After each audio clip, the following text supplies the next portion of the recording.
evaluate the work done by some particular forces, mainly the weight and the force due to a spring. Those two types of forces are interesting because they're part of an ensemble of forces which are called conservative forces.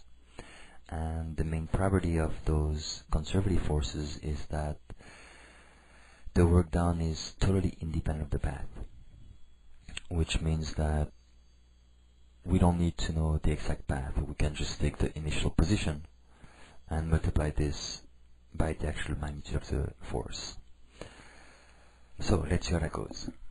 Let's evaluate dr, because we will need dr in our integration when we dot it with the vector f.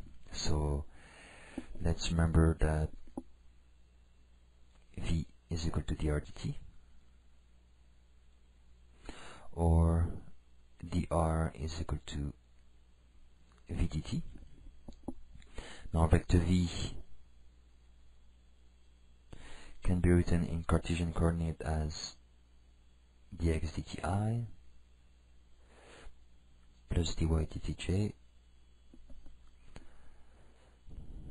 plus dz dt k. So let's replace this here, and we have dt is equal to dx dt I plus dy dt j plus dz dt k times dt. Now we can use the distributive rule, and we end up with dr is equal to dx I plus dyj plus dzk. And remember that the work done is integration between r1 and r2 of vector f dot dr. Now for the force due to gravity, or vector f is minus mg in j direction. So if we want to calculate f dot dr, we just need to take the dot product of those two forces. Now remember, what we're doing now is nothing different from what we've been doing in the previous chapters. In the previous chapter, instead of taking the actual dot product, we projected the sum of all our forces into the direction of our dr. But if you think about it, it's nothing else than expressing the f in a particular set of coordinates and taking the dot product along the path. So that's what we actually do here. So instead of projecting f into the path dr, we explicitly calculate the dot product. So f is minus mg j dot rdr, which is dxi plus dyj plus dzk. Now obviously j dot I is going to give us 0, j dot j is going to give us 1, and j dot k is going to give us 0 again. So the only term that will survive are those two terms, which is minus mg dy, and then j dot j is just 1. So if the work is defined as integration between r1 and r2 of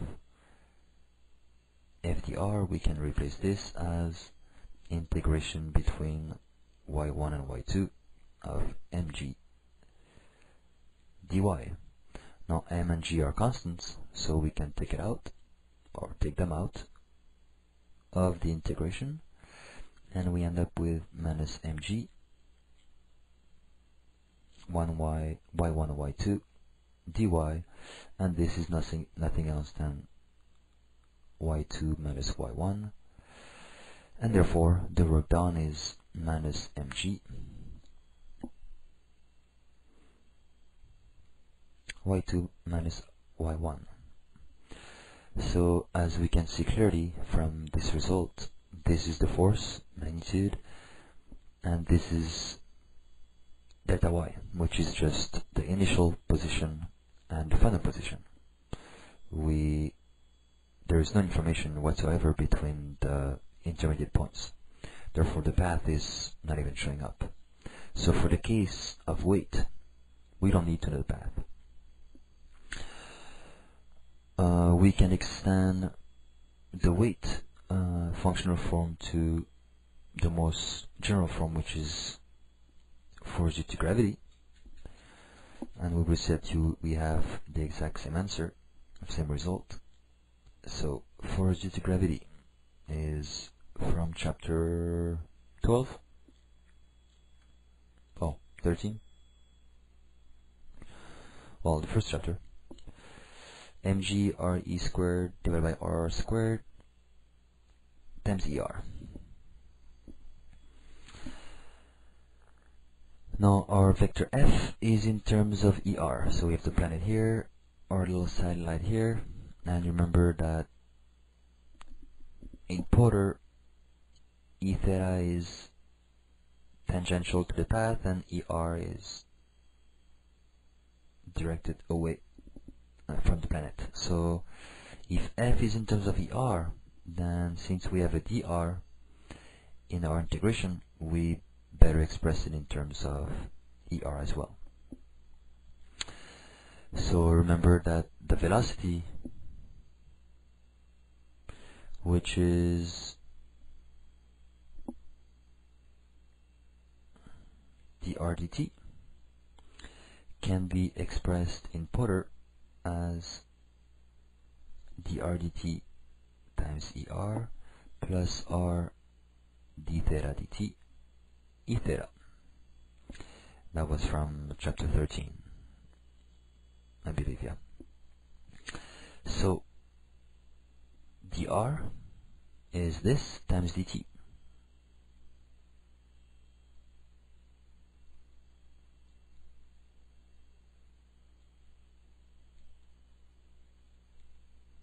So similarly, we can multiply both terms by dt, and we end up with dr is equal to dr er plus r d theta e theta. And we are going to take the dot product between this f expressed in terms of er with this. Obviously er dot er is going to give us this term times this term, and then er dot e theta is just going to give us 0. So f dot dr is going to give us minus mg re squared divided by r squared times dr dt, and then the other term is er dot e theta, and this is going to give us 0. So that's the only term that survives.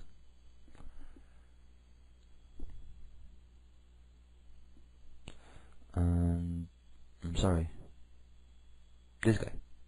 So no more dt. Okay, now we need to integrate this between r1 and r2 minus mg re squared r squared dr between r1 and r2. mg re squared are constant, and if you integrate minus 1 over r squared, you end up with 1 over r. So you end up with mg re squared and 1 over r, which will need to be evaluated between r2 and r1. And so we end up with work done by the force due to gravity is equal to mg re squared 1 over r2 minus 1 over r1, where again all we need is the initial and final position. So that's how it goes with the weight. Let's do the same thing with the spring. The force due to spring, remember, is k delta r delta x. if we want the full vector, then we need a unit vector, and we need to extract the fact that this force always wants to go back to equilibrium with that stupid minus sign. Okay, ER is the same, our dr is the same as the one we got here. So, yeah, let's try to copy it. Whew. So that's our F, and that's going to be, nice. Okay, so that's it. All we have to do is take the dot product. So F dot dr. ER dot ER is going to survive, but ER dot E theta is going to go to 0, so we just left with minus K or minus R naught dr.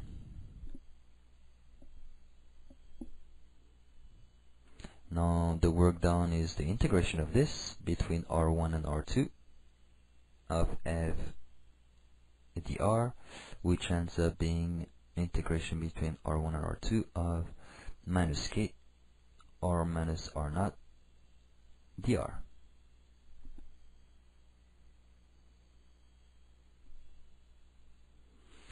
Now let's make we could do a change of variable. So if we define S to be R minus R naught, then dr or ds is equal to dr minus R naught. Now remember that R is the variable and R naught is just a constant, so that is the same as dr minus dr naught, but since R naught is a constant, this is 0, so ds is equal to dr. Now we need to deal with this as R is equal to R1 and S is equal to R1 minus R naught. Let's call it S1. And as R is equal to R2, S is equal to R2 minus R naught, which we'll define as S2.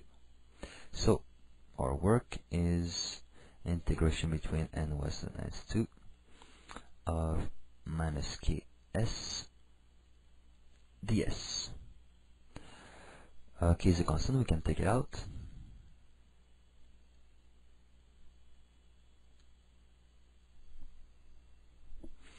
And we can integrate this easily. It's nothing else than S2 over 2, evaluated between S1 and S2.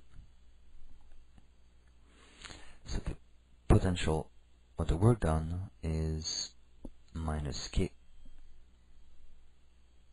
1/2 S2 squared minus S1 squared, which again refers to the idea that the work done due to spring is only concerned about the initial position of the spring S1 and its final position S2. So remember that this is a result that applies only to conservative